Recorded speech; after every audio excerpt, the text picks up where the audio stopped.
In the previous episode... Why does Becca have no teeth? Hello everybody, welcome back. In the previous episode, Becca revealed her true feelings and Ash has gone into the mansion, found Marianne, and has now gone upstairs. Shall we begin? Oh, almost playing a game. I tried to shake it off, but the uneasy sensation has already made home at the pit of my stomach. Dread, and it only grows deeper the closer I get to her. The relative emptiness of the place doesn't help either. Neither does the harsh wind battering the windows nor the sheets of rain pelting down the roof. For a fleeting second, I find myself wishing for Scumbag to simply show up. Why are the windows open? I don't get too far down into that train of thought. Abruptly, the cries stop, replacing it with... Mother, please. She's here. She's here, Mother. She's going to take me. She won't leave, Mother. I don't want to go with her. Tell her to go away. Mother! Mother, she's here! Help! That can't be good. Adrenaline overcomes me in a rush. In no two heartbeats, my feet are already moving before any sense can catch up or doubt creeps up to me. My hands ready at the holster as I hastily set off for the far side of the hall. One alarmed footstep after another while struggling to keep that sense of panic at bay. A door lies ajar at the end, and coming from the floor above... She's going to hurt me! Help me! I do not hesitate. Moving in despite the lack of light, the steep stairs, or the thick layer of dust kicking up with my every step. I pause only a moment upon reaching the top. Then, without wasting a second, I push the door open. She sits in the middle of the room, shoulders hunched, shaking. Her hands cover her face as she weeps, oblivious to my presence. It's as if she has heard neither my footsteps nor the soft creaking of the door, continuing undisturbed like I'm standing in a time far removed from her. She doesn't even flinch when I call out to her. Hey, are you alright? Wails in the night. I've done it, Mother. Take me with you, please. I can still hear her. She's here. Help me! Help me, please! Belatedly, I notice the blood on her hands. If it's the same one drenching the whole attic, I'd rather not know. How the whole room has ended up like this is the least of my problems at the moment. Even the single human body doesn't have this much blood. So, bodies? The thought sends an unpleasant twinge in my stomach. Does Wright even know about this? He's bad news, alright, but this? This is beneath him.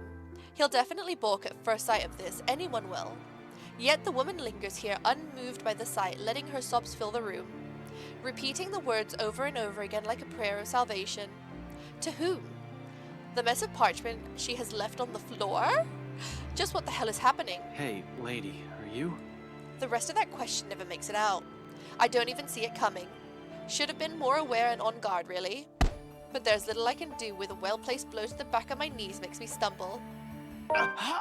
Ooh, the momentum alone sends me reeling forward. Tuesday, November 1st. The subs led Ashton to the mansion's attic. In the middle of the room, he found a woman crouching on the floor, crying. Cautiously, he approached her, but as he was about to reach out for her, someone grabs him from behind. It barely even registers in my head that the woman's gone and the room's as normal as it can be. Not above the pain suddenly shooting out my side when I hit the floor. I don't even get the chance to get my bearings back when a hard enough blow to the stomach causes me to buckle down and land heavily on my knees. Gasping, I fumble wildly for my gun.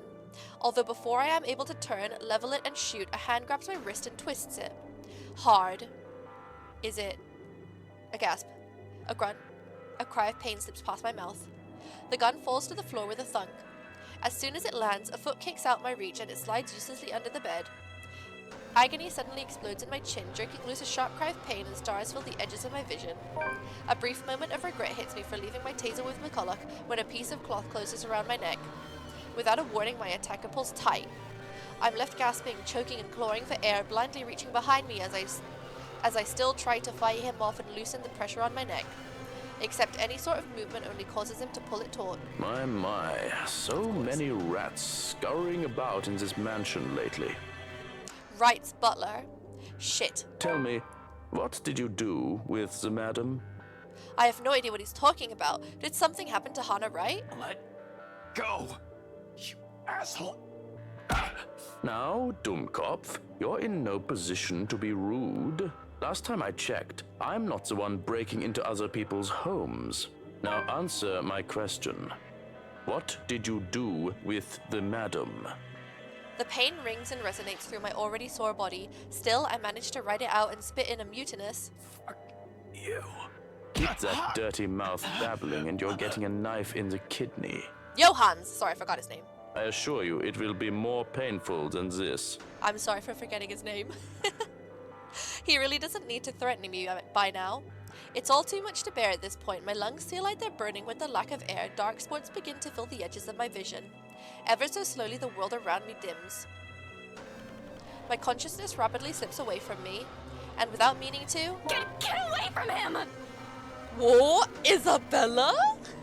Hearing that voice, it's as if I've been doused with a bucket full of ice. Cold water, familiar, too familiar. And more importantly, it shouldn't be here. It shouldn't be hearing it here. She shouldn't be here. Immediately, my eyes snap open. Oh! And right there, right on the attic's doorway, stands Isabella of all people. A rolling pin in one hand and a standard issue police taser on the other. My taser. She must have borrowed it from McCulloch.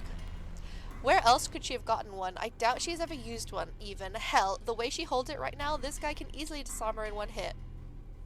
But there's something in her eyes.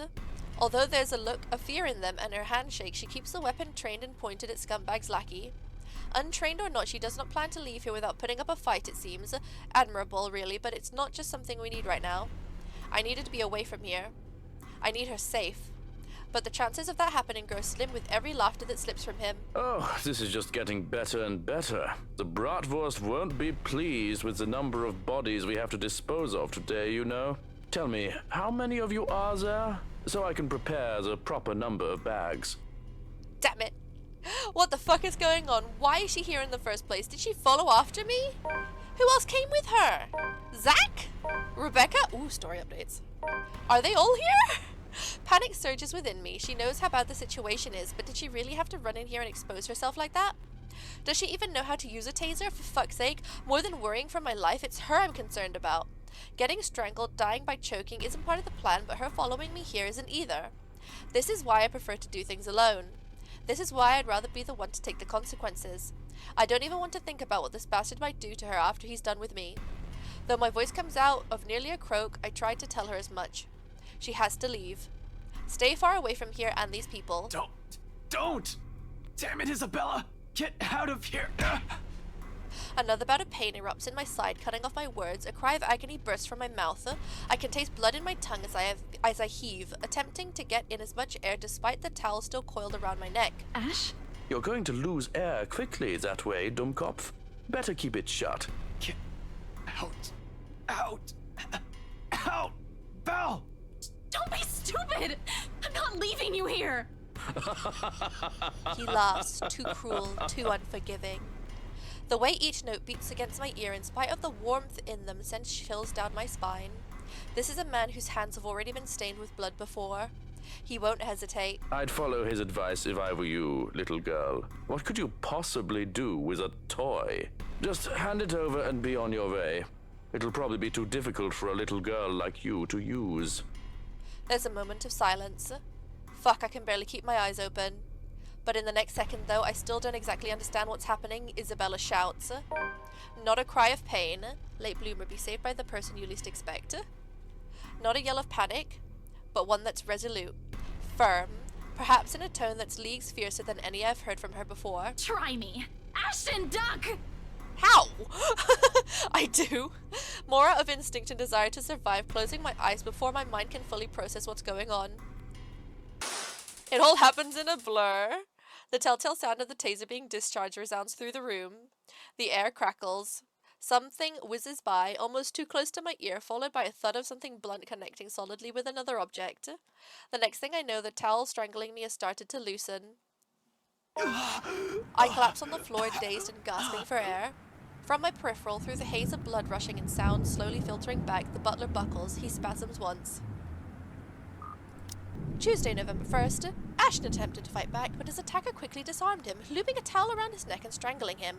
But just when he was about to lose consciousness, a familiar voice rings in the room and... zap. Then, without much fuss, falls face first beside me, knocked unconscious by the 50,000 volts of electricity and a fucking rolling pin. He'll be out for a while. I have no idea whether I should laugh or cry at that. Somewhere in the front of me, my oxygen-deprived brain vaguely registers Isabella's form. She slumps on the floor, also breathing heavily. Right next to her trembling hands, both the taser and the rolling pin lie useless and forgotten while the mood in the room eases. A long, gradual process of the tension lifting. For countless seconds we remain quiet, with only our short gasps and sighs to fill the silence, allowing the adrenaline to ebb away and both our breathing to slow. Not a true repose by any means, but simply a brief respite. There is still the curse. We're still inside the mansion in imminent danger. We still have no idea how to fix this. Outside, the rain seems to only intensify. Lightning flashes fleetingly somewhere, white and piercing, and the sky rumbles. No rest for the wicked. I stir first, once recovered, having regained some semblance of sense and strength. Breathing still hurts, but it's bearable, as is moving. Although every small motion causes a wince, there will be bruising tomorrow I can manage. Retrieving my gun from under the bed is easy. But only with some effort I am able to drag an unconscious man to the far end of the room, snapping one end of a handcuff on his wrist while fastening the other on the bed frame. That should keep him restrained for a few hours in case he wakes up prematurely. All through this, Isabella stays quiet. In fact, she hasn't even moved since. Her hands still shake, and taking in long draws of breath while she stares vacantly in front of her, almost as if she's in shock. Perhaps she isn't even expecting any results, spurred only by some kind of desperation. Now it's sinking in. Unfortunately, we need to get moving. We don't have time to wait for everything to register in our heads. Kneeling in front of her, I give her a light shake. Belle, we need to go. We can't stay here. Slowly she turns, staring at me with wide eyes. Worry flickers briefly in them along with something ineffable. Then, without a warning, she lifts a hand and slaps me right across the face. The sound of it cracks in the air, shattering the silence like a fragile glass breaking. Despite the familiar rumble of thunder outside, it manages to ring louder above the storm. I don't even know what hit me until my head has already snapped back and my cheek stings with her anger. And it is anger. In spite of all the stillness and the lack of words afterwards, no fuming though, never fuming, but the kind that burns lightly and soundlessly. A frustration instead of a seething rage. I wonder which one of these I'm going to make the thumbnail. Once that ebbs just as quickly as it flows, and once the tide subsides, there's only that gleam in her eyes, warm, steadfast, and unflinching. Quietly, I brace myself for the truth underneath that gaze. It slips from her lips softly, nearly fading under the sound of the rain still falling fast, if not for the weight in each of her words. What is wrong with you? Belle, If Zach didn't slip up, no one would have known where you went. Belle, one person knowing is enough. Any more than that, and You almost died. He could have suffocated you right then and there, and you could have died. I told Zach to give me 4 hours. That would have been enough time to... It would have been too late. And by the time anyone ever finds out, you're already fertilizer. She trails off, drags one in-drawn breath after another. That was a terrible sentence. A brief lull as her frustration finally dissolves into something more pensive and somber. Her shoulders droop, and though her voice rises hoarse and weary, in her next words there's only certainty. You count too, you know? When I said that night, when I told you that I don't want to lose anyone anymore, that includes you. Alive. We're still here, Ash. You have us. And once their meaningful roar, it does so not with the force of a dam breaking or a raging storm, but with the gentle, steady warmth of a heart burning, an ember easing slowly, lightly rising and giving until all that's left is a truth and understanding. Not alone. Never alone. It lingers, even as we both drift back into the silence and her words take root, because in gratitude that swells after is another warmth blooming. Tuesday, November 1st. Having recovered, Ashton quickly urged Isabella to move, knowing it wasn't safe to stay idle. Without warning, however, Isabella slapped him. Furious at him for keeping people in the dark, she reminded him of what was important, and with it came a realization about himself. I'll keep that in. Pleasant, welcoming, like finding home, like finding ourselves in the haze a squall has left, creating something fragile yet immutable in both of us. It's in her eyes, in the way she holds my gaze, unwavering, in the way she carries herself despite sitting amidst a place she fears, in the way she keeps herself from trembling and falling apart because fear is inconsequential when people she cares about are at risk. A change. She realizes that now, holds on to it. Another little thing, another small thing from her that may go unnoticed and pass by quietly but will eventually amount to a lot of things. Tiny gestures that mean nothing at first but begin to matter to me one day until... Despite myself, a small smile slips from my lips as the same warmth from earlier unfurls in my chest. Unhurried, familiar, and bright from all these years I've carried it, but have never given the words for it. Stop smiling like that, Ashton! I'm not done scolding you! But this time they come easy. I heard all of it. Don't worry. Are you really okay? That guy hit you a little too hard on the head. Here, let me... I reach up just as she extends a hand towards my face, catching her wrist in a light grip, drawing it closer and folding her hand in between mine. Although her expression does shift into mild confusion, she does not pull away like I'm expecting. She simply stares at me, searching. For her to allow a gesture from me that's perhaps too close, it tells a lot how far things have already shifted in the past few years. Cradled in mine, her hand still trembles. Most of the tremors have already subsided by now, though I doubt it'll fade away this soon. Even as I trace the lines of her palm in what I hope is a comforting gesture. I'm sorry, Belle. For what? Is this about what happened tonight? You can apologize later, when... No, well, this too, but it's not just about this. It's for a lot of things. For calling you clumsy, and careless, and a scatterbrain. Are you sure this isn't a concussion? You would think that, wouldn't you? Well, you don't usually apologize. Yeah, I know. I'm sorry about that too. For all the times I've teased you and made you cry. Unexpectedly, her fingers tighten around mine, our hands falling between us as something tender shifts in the air. Another exhale, another drawn breath eases out me, filled with every hesitation and uncertainties, but when I finally choose to break the silence, it's only when I know that what will slip past my mouth is that one truth I will hold against the world. But for all those callous words, despite all those, there's nothing that I don't love about you. Ah! In fact, those things, I love those. And everything that's you. For a long moment she offers no response, her grip on my hands merely tightens.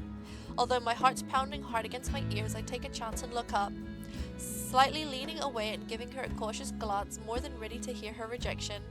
And it is one, despite the smile on her face, if it can even be called one, of course. There's a pained aspect to it I can hardly name.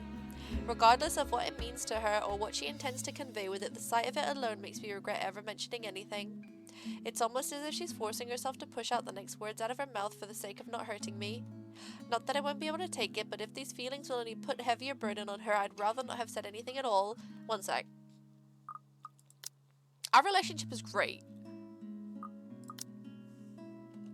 As expected, with one last squeeze at the hand cradling hers, she pulls her hand away from mine. When she speaks, though, there's a stark refusal to meet my eyes. Not that I hold it against her. The situation's already awkward as it is.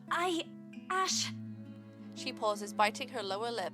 A small frown forms between her eyebrows while she struggles to find the right phrases to string together. Ashton, I'm really sorry. Oh, no, it's cool. I was already expecting that. Kind of. But you don't have to... No, I mean, I can't. I can't afford to think of anything other than helping my family. Especially now that Papa's gone. I can't remember what the achievement was, one sec. Not right now. The course of true love never did run smooth. That was the achievement. They're going to need me more than ever, Ash. I'm sorry. I really can't. Not right now. I've always known it would lead to this to some extent. Her family will always come first. Who am I to take that from her? It hurts, of course, but the pain eases knowing that in spite of circumstances, her heart will always be in the right place. I prefer that ending between them. That she's still the same woman I've fallen in love with. It's all right, Belle. Don't apologize. If it still matters, that's actually what I love about you. Of course, not that I'm expecting anything by telling you that, but you get the point. Yeah. Thanks, Ash. I mean, thank you for loving me.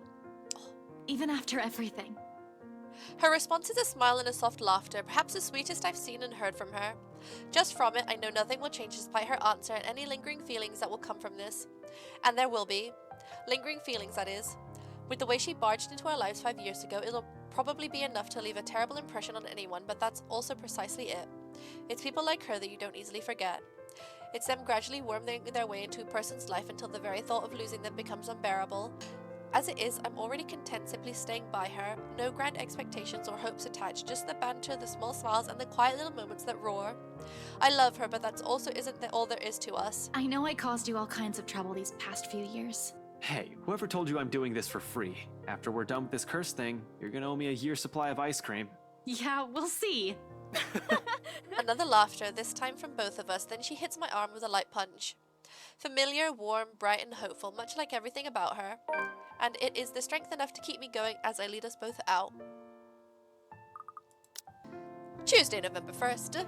Understanding how much she also meant to him, Ashton took both of her hands in his and apologized, and in a rare moment of honesty confessed how he truly felt for her. However, although thankful, Isabella was unable to return his feelings and turned him down.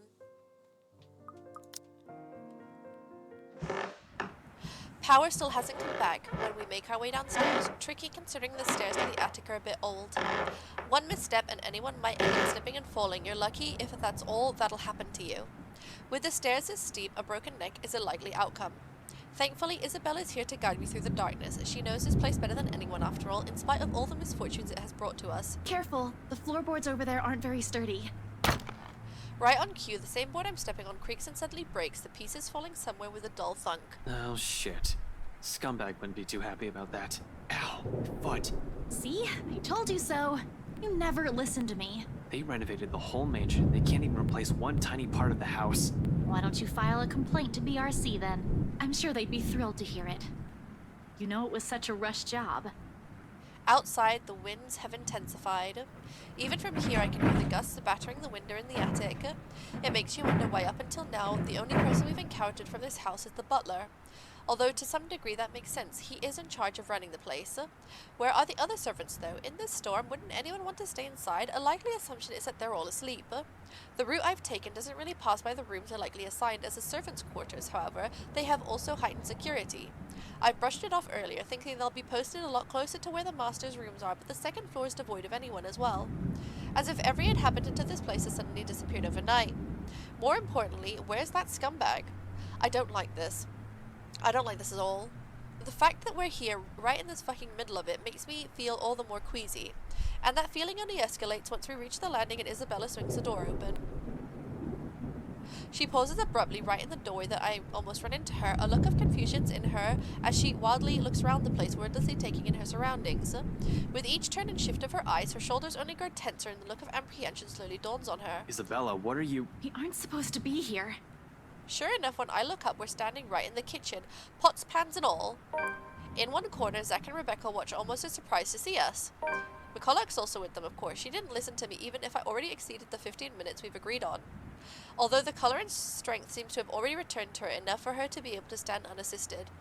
The empty plates on the counter appear to have played a part on that. Good news, I guess. As for the other two, however, relieved as I am that they've had the sense to wait and not venture deeper into the mansion, I can't keep but roll my eyes at both of them. Zach, I said 4 hours. I know, but Isabella asked and... Come on, bro, you know I ain't a very good liar. And it didn't even occur to you to stop her? We all tried, all right? She was out the door before we could say anything. And how did you guys even get in here? All three of them exchange a look. One that I absolutely don't like. In the end, it's Isabella who speaks up, albeit with a bit of hesitation. We heard someone scream, Ash. It led us here. Without a warning, the door behind us slams shut. We need to get out of here. Screw right. I need to get these people out of here. Lucky we're in the kitchen and we have 2 ways out. The back door and the cellar offers. Also that window. Except the hatch won't budge when I pull at it, and neither does the back door, as if something has locked it firmly on the other side. Zach also gives it a few tries, but even with the big guy's strength, it won't open. There's a long bout of silence in which we all simply look at each other, likely sharing the same thoughts. We're trapped. Something or someone has intentionally led us here. Fuck. In that same moment, once realization dawns in, something shifts again.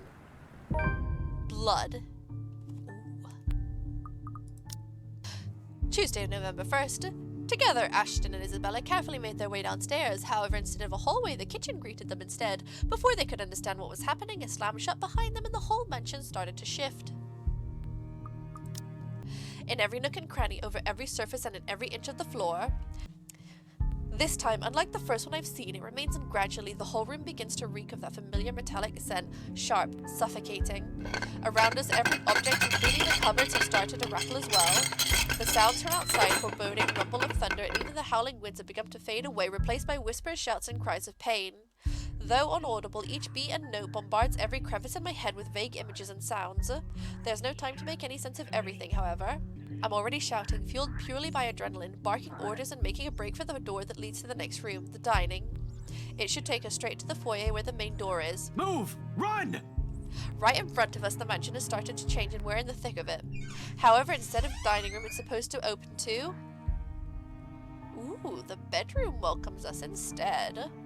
An image that lasts only but a second before blood begins to seep the room. Filtering into the walls, trickling from every nook and cranny, everywhere furniture shakes and every beam rattles. Before we can even step back from the horror gradually unfolding in front of us, a door slams shut. A loud thud bringing a sense of dread and chill creeping up in each of us. Along with it is another realization: the whole place is reordering itself. And with the door closed tight behind us, showing no signs of budging, even through sheer force, there's no choice but to go forward and hope to all gods that this leads to an exit. Until then, running's the only thing we can do, spurred by nothing but fear and a sense of desperation to live. It's useless, Ashton Frey. But with each room we pass, it only becomes more apparent that the house has no intention of letting us leave. It lured all of us here and we've fallen for it. Now it's playing a little game with us, a sordid form of amusement. For whom? Their laughters are the only thing we can hear. With every hole we cross and door we slide open, the hopes of finding an exit really dwindle. The gun at my hip is useless here, I am useless here, some fucking genius I am, some fucking person to trust I am. All of those, they mean nothing in the face of the unknown. You finally figured it out. Huh, Ashton Frey. Just give it up. All of them will eventually die because of you. And you are going to die alone. Shut your fucking mouth. You know it's true, though. All of it. It's why all you can do is tell us to shut up. You don't want to hear a single word, because you're already aware of it. You can't even admit it to yourself. Who's the coward now? But no matter how hard you try, you're not gonna be able to save anyone. The more gruesome the place turns, the bleaker our chances simply get. Wails and screams fill our ears as we pass by, words from a time and people long gone, laced with nothing but pure agony, calling out, reaching out to us. Their voices almost too real, as if we're not the only ones trapped here, that there are others begging for release from this wretched place. Or maybe it's all just a show, a taste of what we will eventually be, souls forever held captive in a never-ending nightmare. Mother, I've done it, Mother. Take me with you, please. I can still hear her. She's here. Help me! Help me, please! Is this what the curse is? What it means for all of us? That the letter, name of the game, not a morbid cry for help, but an invitation? A beckoning for unsuspecting souls to be dragged into the place's horrors, to be put under centuries and centuries of torment and agony? Suddenly, a dying, painful death seems preferable, enticing, than ending up here, living a tortured existence. Or perhaps it's all the same. Still, hope worms its way into me, not a usual thing for someone like me. But after going through the countless doors and corridors, every little sign of hope I'm willing to cling to, as long as it'll get us out of here. We're back in the dining room again. How long have we been running? How long since we've left the kitchen? At some point I lost track of time. With the windows barred tight and the sounds lifting in the air, nothing but shouts and shrieks is impossible to tell. Not that it matters when an end is in sight. Shelves and furnishings bar the door, each stained with blood and gore, that if the situation isn't as desperate as it is, I find a different way out. But there's still a gap left at the topmost part of a person to go through, as long as you use the shelves to climb. It's an exit, all right. From here I can spy the familiar walls of the foyer. Relief, only relief washes over me. Although my legs have been strained taut by all of that running and every bone, muscle in my body ache, there's only an easing. A sense of tension relieving while energy backflows through me again at the sight of an end. No sooner I'm leading us out of it. Zach helps McCulloch first, assisting her up and through the gap before giving a hand to both Rebecca and Isabella. The moment the ladies are in, I nod for him to go through. Go ahead. I'll watch your back. Surprisingly, he does that without any protests. Not that there's any need to. Sometime after entering this room, this whole place has calmed down. No wails, no whispers, just a silence too deafening, but I'm not letting my guard down until everyone's on the other side of this nightmare safe. For all I know, this may just be a calm before another storm. Without further incident, however, Zack makes it to the other side and I'm following after him. However, all this hush is, I turn my back from it and climb up. It's a tight fit, but I manage to squeeze myself in. The unease remains, though. Maybe it's the adrenaline still coursing through me, or how easy everything has been after leaving through that nightmare, fleeting as it is. But for some reason, something's still nagging at me. Call it a detective's instinct or my training or whatnot, I have a feeling something's going to happen and catch us unprepared. Unconsciously, before dropping down on the better side of the stream, my hand shifts to the gun at my hip. Instinct has never failed me before. My feet haven't even landed firmly on the floor when... Had I known there would be a party in my own home tonight, I would have opened a bloody bottle or two. People these days, in my own home. Can you believe it? I feel so left out. A chill seeps into every vein in my body. All of a sudden, every ache, every pain returns to me tenfold and my knees threaten to buckle at the sound of his voice. Though it appears friendly, I know it is anything but. One does not spend investigating a man like him for over a year and holding a grudge against him for more without knowing everything about him. His quirks, his habits, I'm familiar with all of them. And right now, Luke fucking Wright is beyond pissed. Shifting my gaze upwards is nearly too painful knowing the danger. Not to me, but to those who have been lured in here by the curse.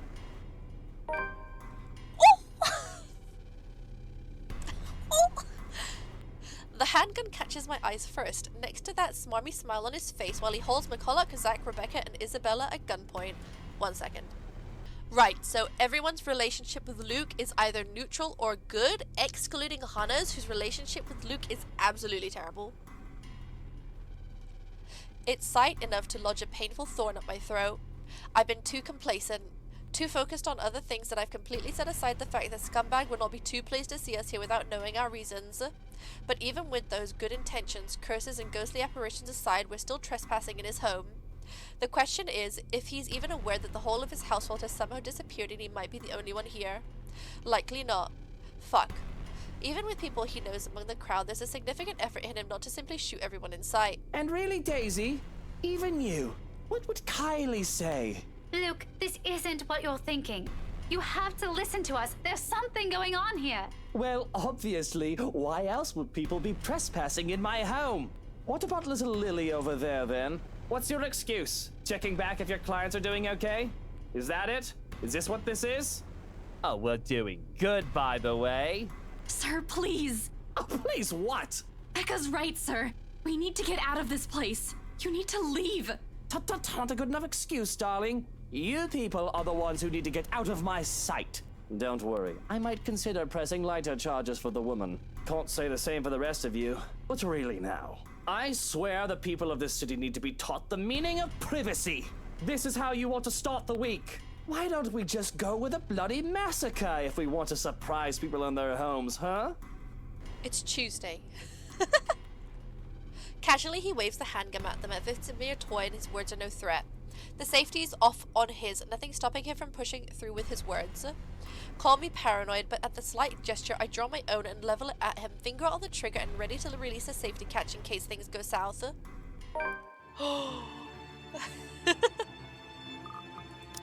Tuesday, November 1st. After a long, desperate run in search of a way out, the house calmed down for some reason. An exit was finally in sight. Waiting on the other side, however, is... Whooshing! Luke Wright. He is quick to train his own on me, though, and just like that, we're at a standstill. Now, Feathers. Manners. You're in no position to be pointing that gun at people. Why don't you put yours down first, and then we'll talk about manners. Oh, he talks back. The gall. You know, your kind pisses me off so much. Shooting him right now will be so worth it with the way he stares at me like I'm a damn pest, but this isn't what I've come here for. I'm not a murderer. As much as I loathe him, I'm not the kind who will kill people in cold blood for my own gain or amusement. The law will bring him what he deserves one of these days. At the moment, however, we're all in the same boat with this curse, and he needs to understand that. The longer we stand here, the more time we're wasting and losing, something we don't have much of. But how can I convince him? This scum is so full of himself, he prefers to hear the sound of his own voice more than those of the people around him, no matter how much sense they make. Probably the only way I can make him listen is if I beg. No way in hell is that happening. Maybe I should eliminate the immediate danger first and disarm him. Ooh! My life's not the only one at risk, however. My life's not the only one at risk here, however. There's Zach, there's Rebecca, there's Isabella, there's McCulloch here as well. We're all unknowing victims to this fucking curse. I'm in no position to pick who to save and who I should simply let die. I suppose my pride can take a few hits and I can set aside my beef with this asshole. Taking a deep breath, I slowly lower my pistol. Though still on the edge and at ready in case he does something, I do my best to assume a less aggressive stance. Listen, right. I need you to. You broke into my house, and somehow, you expect me to listen like a good little boy. Are you a bit touched in the head, Feathers? I'm not the one breaking laws here. Look here, fucker. If I wanted you dead, I could have done it so many times already. In fact, I can easily shoot you down right here, right now. And you won't be able to do a damn thing, even with that gun. Suddenly he laughs, almost howling in fact, like I've just told him the best joke he's heard all of his life. The only thing missing is for him to keel over and start rolling around the floor, all while I do my best not to sock him with the sorry end of my pistol. You have guts, Feathers. You have guts. Did you hear what you just told me? You've just threatened me inside my own house. My own home. You know what I'm thinking right now? In another lifetime, we would have probably gotten along well. He's right on that, at least. I might have ended up like him if I didn't have Professor Andrew, Rebecca, Zach, and Isabella. One mistake and it would have been too late for me. With his laughter rings all of those possibilities I could have lived, but have never been given the choice. All because I have other people with me, people who care. A sobering realization. But not so much when suddenly his chuckling stops. In 2 heartbeats, he marches towards me, grabs my collar, and aims his gun right at my head. Ashton! Luke, no! Hey, now you two, I'm sure we can all talk about this first. At this distance, a slight flick of that finger on the trigger will be able to do more than kill me. What is it that you people really want with me? This is the second time this week, and I'm really getting weary of this little game. Did the NCA send you to apprehend me, or has somebody paid you off to kill me? Which one is it, Feathers? Mind you, my arm's getting tired. Better answer quick if you don't want to beat the business end of this gun. I keep my eyes trained on him in spite of the huge threat he poses right now, because if there's anything people like him, like us, prefer, it's honesty. You don't keep that impression without keeping a solid eye contact. I'm not with NCA. I'm just here to help. There's something else in this house, and we're all in danger. You have to believe me, right? You need to let us go. You need to get out of here before it's too late. If you want to keep your sorry ass alive, you'll listen to people with more brain cells than you. Why, you insolent! His finger moves, but I'm prepared, my hand ready to reach up, disarm him, and knock him out. If I have to drag him out of this place unconscious to keep him from suffering the fates of every other person who has died from this curse, so be it. However, before either of us can fire a shot or tackle the other to the ground, another voice echoes throughout the foyer. A small little thing compared to the storm raging outside, it rings above it nevertheless, causing all of us to stop and turn. Hannah! At the top of the staircase, Hannah Wright stands. To make matters worse, that thing is behind her, menacing, a rotting hand wrapped firmly around her neck. She looks like death. Pale and shaky, eyes red with tears, we nearly don't hear her as she pleads. Luke, help me. Please. Outside, another streak of lightning flashes and a clap of thunder ripples across the sky. As if the whole thing can't get any more foobar than it already is. In Death Script, as if the whole thing can't get any foobar than it already is. Okay. Foobar means fucked up beyond all repair. Oh? Tuesday, November 1st. In spite of the danger Luke Wright posed at the moment, Ashton lowered his gun and assumed an imploring tone towards a man he hated.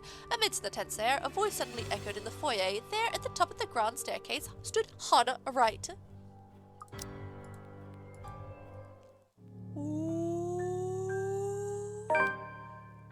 A glimmer of hope. They might all make it out of this alive. So, I'm really gonna go. Okay, so here are spoilers, or not spoilers, whatever. I'm gonna go back and choose the other option just because I'm really curious if Ash dies or not. Sorry about this. I really don't have time for you. I don't think twice. Within the span of a heartbeat, I'm moving, pulling on the trigger. 2 shots in quick succession echo across the whole foyer and both hit their mark true. Wright recoils with a sharp cry of pain. His pistol falls useless to the floor with a loud clank, followed by drops of blood from his bleeding wrist. Why, you insolent! He's down in 2 successive steps while I tackle him on the floor, pinning him hard with my arm. Although before I can knock him out with a solid right hook, an agonized wail bursts through the tense air, loud enough to echo along the dark, empty halls of the mansion. Piercing enough for every occupant in the foyer to cover their ears and close their eyes. Then all at once there are images. However, there's no time to make sense of all of it. Amidst the discord and the noise, something whizzes past, too close, too swift. A brief, keen blur that barely registers in my eyes, like an hour quickly finding its mark and heading straight for... Zach! Time slows to a stop. In one moment of clarity, my body moves on its own, heart pounding hard against my ears, blood rushing through every vein. Spurred only by the adrenaline and a desperate bid to reach him, and... I don't even get to yell for him a second time. I don't even get to call his name. Ash! An acute pain bursts through my chest in the next instant. All of a sudden, everything around me feels too sharp, every edge, every point. Even the act of drawing a deep breath alone stings and burns my lungs while an intense ache slowly spreads throughout my whole body. Numb, I feel numb. A hand comes away, bleeding, shaking, while I can only let out a wet, ragged laugh. Soon, without warning, I'm going down on my knees and the whole world is pitching sideways. An arm, strong and steady, is on me the second I stumble back, catching my fall. Zach has always been there. After all, even now, nothing has changed. Tuesday, November 1st. Not wanting to risk anything, Ashton quickly disarmed Luke in 2 shots, but before he could move to tackle him, a wail echoed throughout the mansion. In the haze of memories of voices, he noticed something fly by, rapidly heading towards Zachary. His body moved on its own. Read that quickly. I already read this, right? Ashton? His hands are shaking as he looks at me with dread. A pang of regret hits me at the sight of it. Sorry, Z-Man. Sorry, Z-Man. There won't be anyone to cause him trouble anymore. Hey, bro. Stop talking, will you? This isn't... It seems this will be the last time anyone will call you that. There won't be anyone to cause you trouble anymore. Bro, this ain't the time to be. Just stop it with the jokes! Cautiously, despite the stabbing aching shooting up at every moment, I reach his trembling hand up to bump fist against his chest just like the old times. My arm never makes it far, however. Midway, he meets my hand, catching it in a tight grip as if to still hold on to a life slowly slipping away. Not that he will be able to. The pain is easing. Everything's already going cold. Don't worry, bro. We'll get you to a hospital. Just don't move, okay? You're gonna make it worse. You'll be fine. You can call me. Man, you can call me Z-Man all you like. After you're fine. We'll get you help. I'd like to agree with that on him, reassure him. But I've gone through a lot, survived a lot of shit. It doesn't take a genius to figure out that I'm done for. Whatever hit me, a hole to the chest is fatal enough. I don't think I'm going to bounce back from this. I'm dying. I'm sorry. I should be afraid in this moment. Yeah, I'm not. No fear, no dread, just an acceptance. And a deep regret as she appears before us, her voice echoing throughout the foyer. At the top of the staircase, Hannah Wright stands. To make matters worse, that thing's behind her, menacing a rotting hand firmly around her neck. She looks like death. Okay, and then we already know this part, right? Oh. You're doing is useless, Ashton Frey. Sorry, new text. And now, you're dying. Meddlesome fool.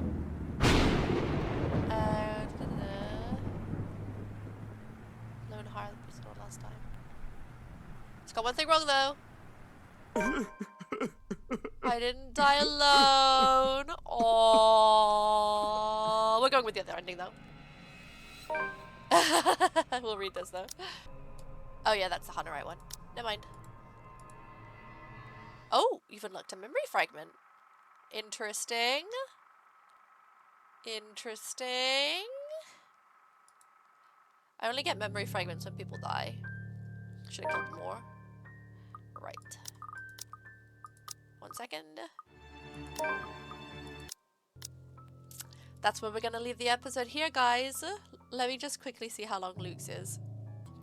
Okay, I'm gonna show you spoilers for Luke's tree, but it is kind of funny. Obviously, if you don't want to see Luke's branching tree, everybody have a wonderful weekend, and I'll see you on the next episode. For people who do want to watch who do want to see the branching tree, here is what it is. So it's really interesting that look at the bottom section and the top section is okay. So we're actually going down this one, but ignore that. So the top and bottom section, like the bottom and top section, like nothing happens in them basically. Like here? Do you see that? Just huge expanses of nothing. I guess that's if everyone died? You know? Like, look, look how long that's going. You could skip basically all of Luke's story if something happened. Look at that. Isn't that crazy? Sheesh. Well, I hope you enjoyed that branching tree.